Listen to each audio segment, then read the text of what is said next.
Hello students, बेटा कैसे हो। आप सभी को बहुत बहुत नमस्कार मेरी तरफ से बेटा। तो आइए आज की वीडियो शुरू करते हैं। तो आज की वीडियो का सबसे पहला जो क्वेश्चन है वो लिखा है, calculate the magnetic field at the centre of a coil in the form of a square of a side 4 centimetre carrying a current of 5 ampere. तो क्वेश्चन में बोला गया कि मैग्नेटिक फील्ड की वैल्यू निकालो। ठीक है, कहाँ पर निकालनी है? सेंटर ऑफ अ कोयल। जो कोयल है वो बेटा स्केयर शेप की है। स्केयर शेप की जो साइड है बेटा, उसकी बेटा साइड दे रखी है 4 सेंटीमीटर, जो कि करंट फ्लो हो रहा है उसमें 5 एम्पियर का। ठीक है, मैग्नेटिक फील्ड की वैल्यू निकालनी है।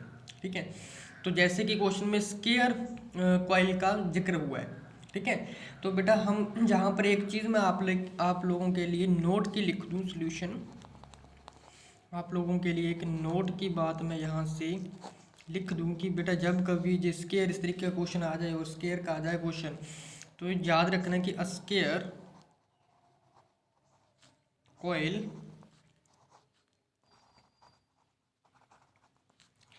Carrying current is equivalent to 4 conductor of finite length। ठीक है, जब कभी बेटा स्केयर की बात हो तो हमें ये चीज़ याद रखनी है कि अगर स्केयर कोइल है और उसमें करंट जा रहा है, तो वो वाली स्केयर कोइल है, उसकी चारों साइडें बेटा इस तरीके से एक्ट करेंगी जैसे वो एक एक फाइनाइट लेंथ की क्या हो, कंडक्टर है वो। ठीक है, बिल्कुल उसी तरीके से काम करेगी।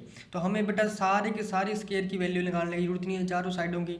हम सिर्फ बेटा एक साइड की वैल्यू निकालेंगे, बाकी सारी साइडों को क्या करेंगे, कितनी साइड होती हैं? 4 साइड होती हैं, तो एक आंसर निकालेंगे मैग्नेटिक फील्ड के ऊपर, तो बाकी जितना भी आंसर आएगा बेटा हम उससे 4 से मल्टीप्लाई कर देंगे।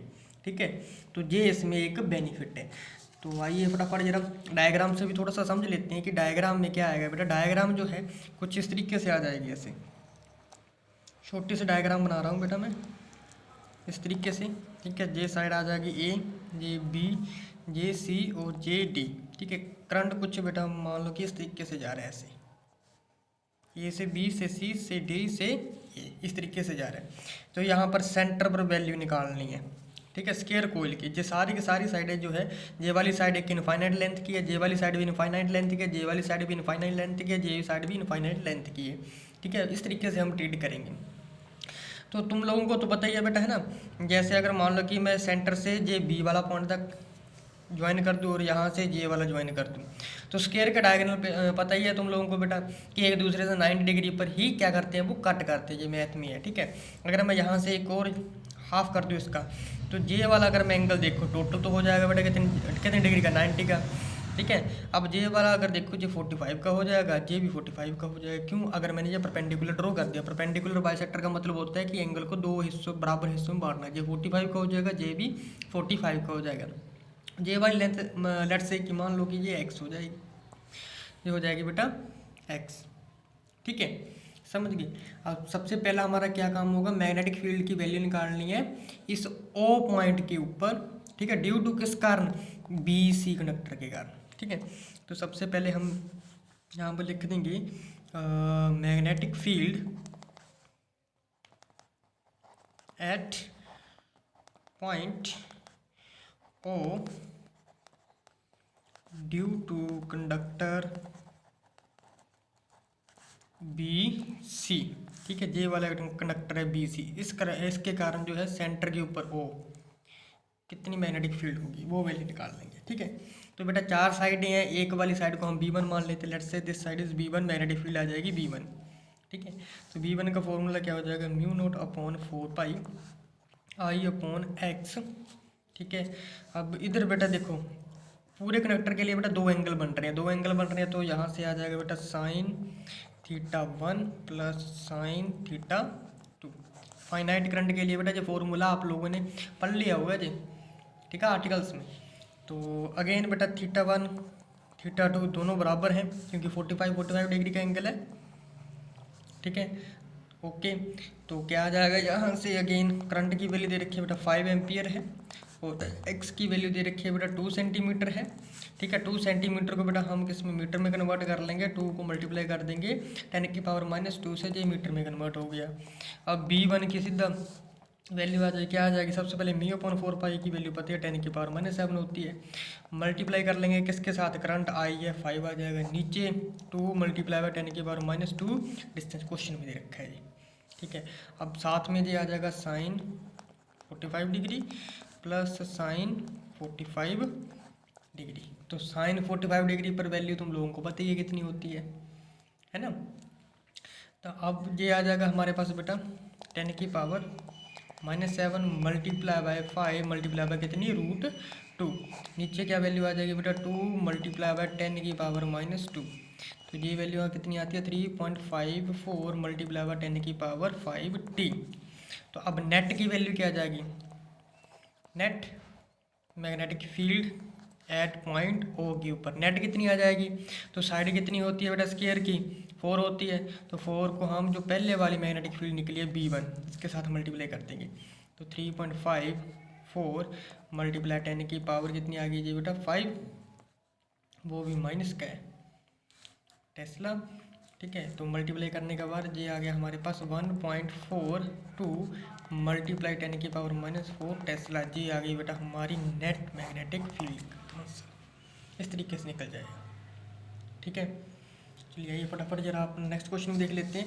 नेक्स्ट क्वेश्चन है बेटा, a wire carries a current 3 ampere, 3 ampere का करंट कैरी कर रही है वायर, और कंसिस्ट ऑफ सर्कुलर आर्क है बेटा। वायर एक सर्कुलर आर्क में है जिसका रेडियस 5 सेंटीमीटर है, और सेंट्रल एंगल जो है π/2 है, π/2 होता है 9 डिग्री का एंगल। एंड 2 स्टेट सेक्शन बन रहे हैं उसके एट सेंटर से ऑफ आर्क से जब वो प्रोड्यूस करेंगे। ठीक है, यानी कि 2 एंगल स्टेट एंगल प्रोड्यूस करेंगे आर्क से सेंटर की।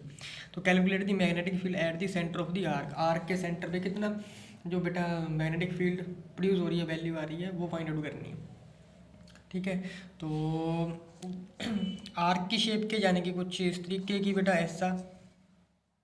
ऐसी एक वायर होगी। ठीक है, तो लेट्स से इसका हम इमेजिनरी ये यहाँ से मान लेते हैं सेंटर आर्क का। ठीक है, तो एक बेटा ऐसे और एक जी ऐसे इमेजिनरी, ये बेटा डॉटेड लाइन से आना था। ठीक है, अब पता है ना सेंटर के कहीं से भी चले जाओ हमेशा 90 डिग्री का एंगल ही बनेगा।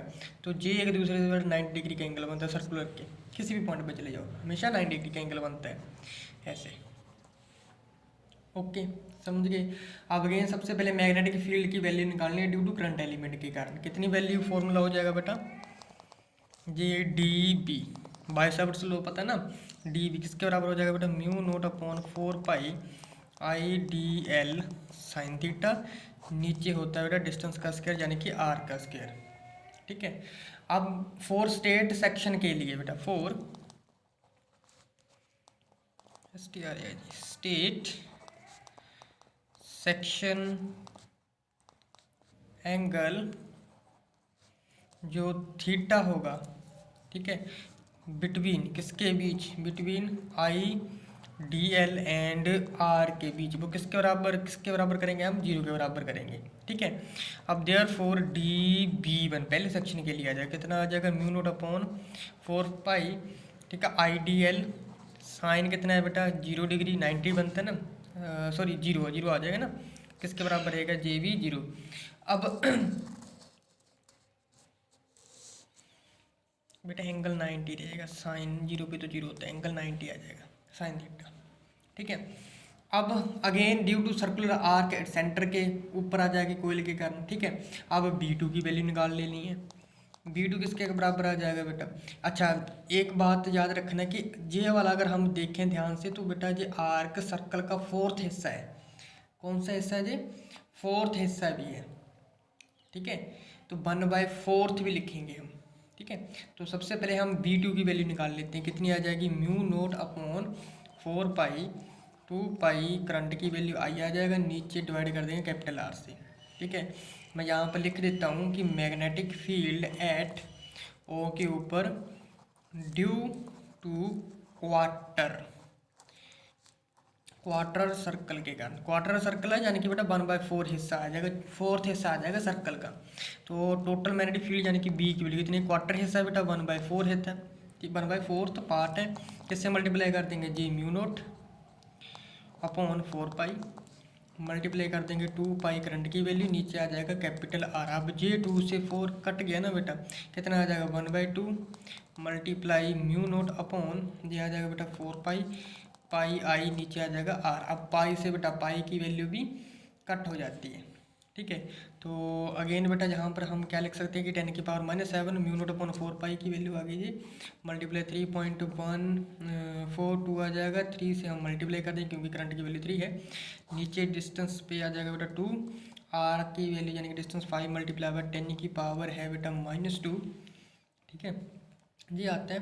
तो ये वैल्यू आ जाएगी बेटा हमारे पास कितनी 9.26 मल्टीप्लाई बाय 10 की पावर -6 टेस्ला आ गई, ठीक है समझ गई। तो बेटा ये आंसर आ गया इसका, ठीक है। अच्छा बेटा एक शॉर्टकट मेथड भी है इसका करने का, ये इतना बड़ा स्टेप है ना बेटा, इसका शॉर्ट मेथड भी है। शॉर्टकट मेथड के लिए आप लोगों को ओनली में थोड़ी सी जगह चाहिए बस यहीं पर, शॉर्टकट मेथड के लिए शॉर्टकट मेथड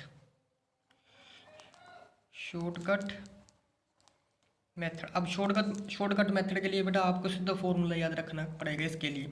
तो म्यू की वैल्यू आ जाती है, बी की वैल्यू आ जाती है म्यू नोट अपॉन 4 पाई, ठीक है, आई थीटा बाय आर, बस ये फॉर्मूला याद रखना, सीधी वैल्यू पुट करोगे ये आ जाएगा, आंसर निकल जाएगा आपका, ठीक है। ओके समझ गए बेटा, ठीक है। तो आई होप आप लोगों को बेटा वीडियोस अच्छी लगी होगी, लाइक शेयर कमेंट करना मत भूलिएगा। मिलते हैं हम किसी नई वीडियो में बेटा, तब तक के लिए बेटा जय Hind, thank you very much.